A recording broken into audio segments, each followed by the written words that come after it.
Good day everyone. Today I will be discussing gene therapy, including its advantages and disadvantages. Gene therapy is one of the newest and most promising areas in modern medicines. What is gene therapy? Gene therapy is a medical technique that alters or replaces genes to treat or prevent disease. Targets the root cause of disease rather than just symptoms. Explain that, unlike regular treatments, gene therapy works at a genetic level to address the causes of the illness. How gene therapy works: replaces defective genes with the healthy ones. Silences harmful genes. Add new genes to help the body fight disease.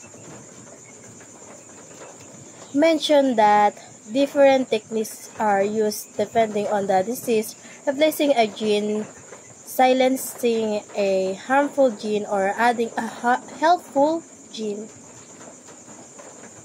And now let's proceed to advantages of gene therapy. Provide long-term or permanent treatment, can prevent or cure hereditary diseases. Target diseases with no effective cure. Highlight that gene therapy can be life-changing for patients with genetic disorders and can offer hope where traditional medicines cannot. HIV treatment: harmful genes are silenced.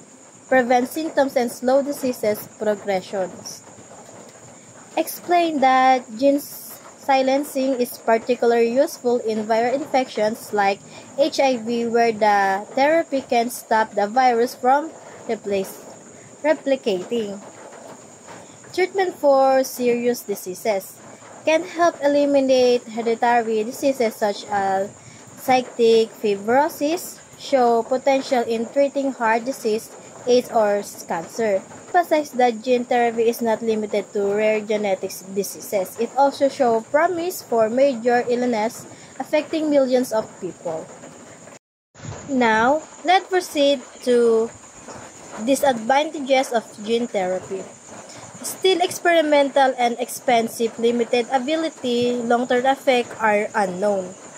Point out that despite its promise, gene therapy is still a developing field and may not be accessible to everyone.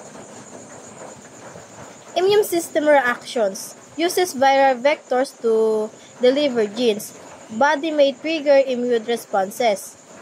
Rarely, the virus may regain harmful abilities.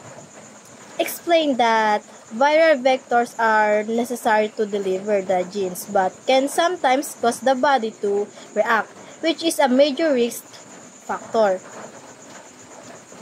Risks of genetic errors: gene may not enter the correct target cell, may interest in the wrong location in the genome.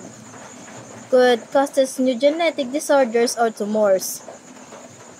Mention that inserting genes into the strict mistake can lead to unforeseen problems, making careful monitoring essential. In conclusion, gene therapy is a breakthrough in medicine, offers hope for curing genetic and serious diseases, requires more researchers to ensure safety and accessibility, included by emphasizing the promise of gene therapy while being realistic about its current limitations.